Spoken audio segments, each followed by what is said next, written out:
Hello everybody. Welcome back to Front Care Mentality.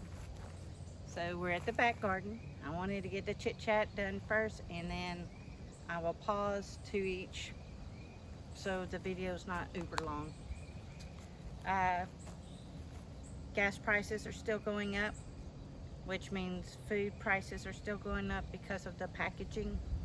Anything that's in a plastic container is made from oil. Okay. Um, the Hormuz we know is closed, right? And the oil we get from that region is crude oil versus shale oil here in the United States.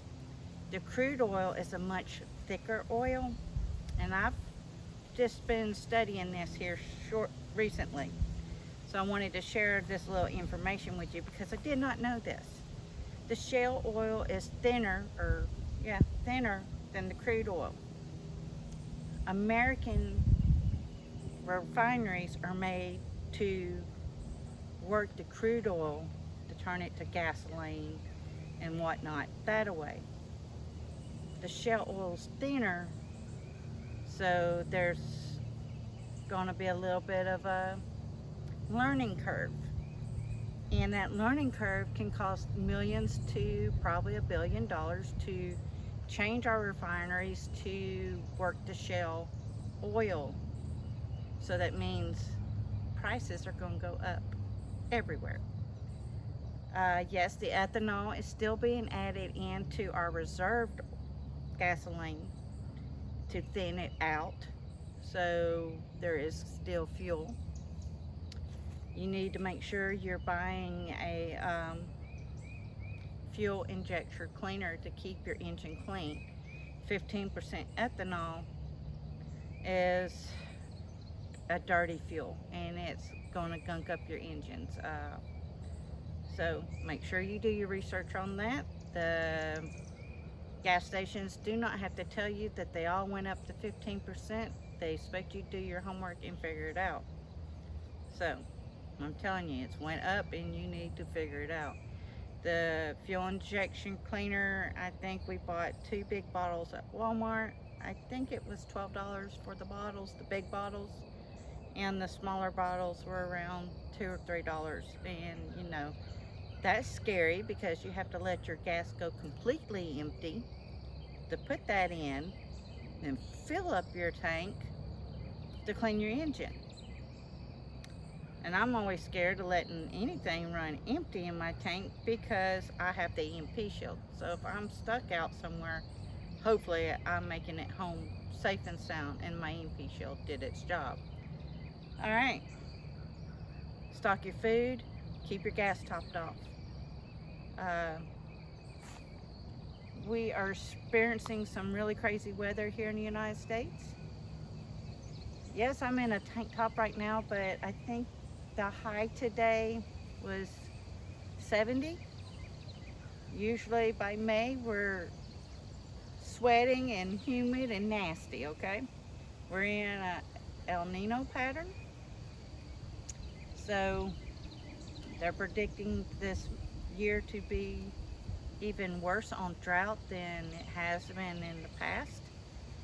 And right now we're in a 20-year deficit of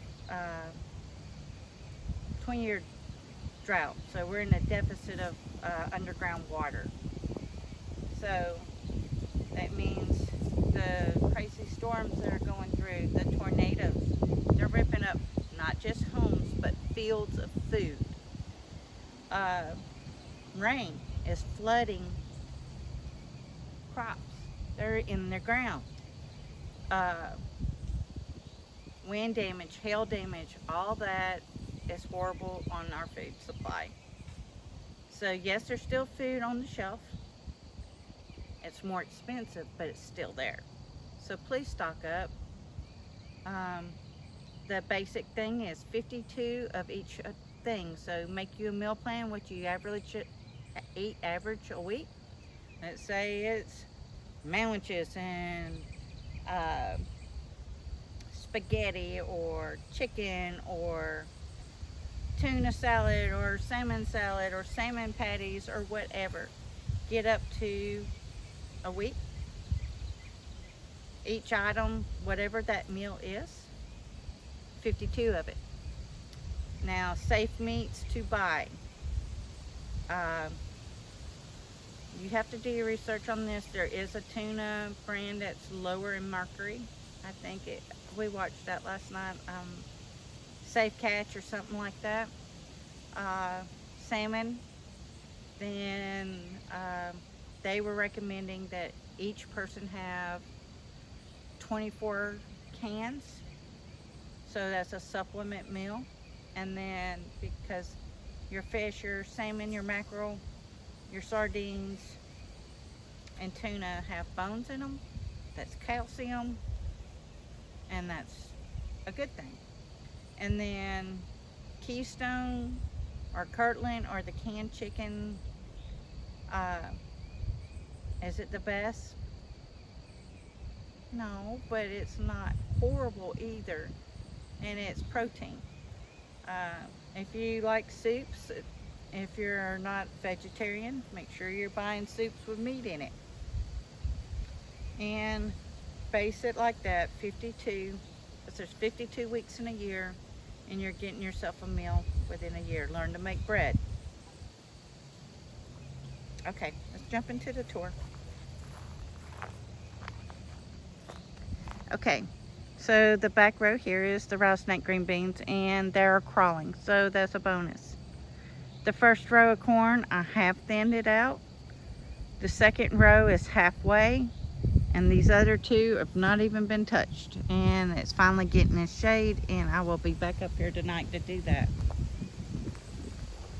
So now we're into this one over here. Let's drop y'all down a little bit so I can see. So this first row is the Star David okra. Even when it gets fat and big, it's still very edible, where the other three, if they get too big, they get too woody. And always look in the description or in my or the first comment. If I make a mistake when I'm talking, I always put it in, because I don't want to film this 4 or 5 times and try to get it right. So I'm human, I make mistakes, and I will share my mistakes with you. But the last week I called this Eddie corn, and it's Eddie's okra. So there's that. Then we have our tomatoes, and then on this one here is zucchini and yellow squash, and then on the end on this row here is cucumbers, and then on the other half is the winter squash, so it's acorn and butternut. And I'm going to pause it so we can get to the other parts. Okay, we're at the windmill, and that windmill, remember, is 9 feet tall, maybe 10. Last time I brought you, the Sweet 100s were not at the first rung here, and now they're climbing up the string. As we go through the summer season, you'll see it crawl or grow as tall as that. New viewers, you'll walk the last year, the other viewers got to see that. So the pepper patch here, we only had one pepper that did not make it. The rest are doing quite well. And wanted to show you the tomatoes. So these are the yellow tomatoes. Let's see, can you see if it shows? Let me zoom you in a little bit. You see how Bruce has the string just looping around it? So it's helping it learn, and it's supporting it too as he does that. So he wraps them around. It supports it as it grows. He did this also with the brandywines over here. Let's see if I can get a down view of it. So we buried it, or he buried it with a rock holding onto it, and it just weaves around. The peas that's loving this cooler, much cooler weather. We have a few, but they're getting really big, and the flowers, so you're always wanting to pick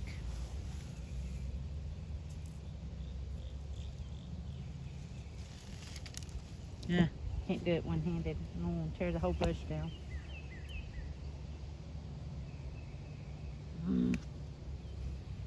Okay. Let's turn y'all so you can see. You string it like a green bean. You can eat the pods too. And then you pop it. And then look at all the peas inside. They're so sweet and so yummy. Let's go ahead and look. You can see the popcorn coming in. You can see,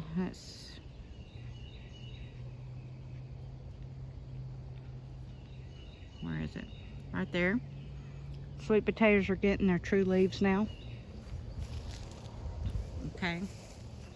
Red onions. And then we have okra. Oops, let's zoom you back out. Okra going down here. And they're in the middle. And then the two hills is zucchini or yellow squash.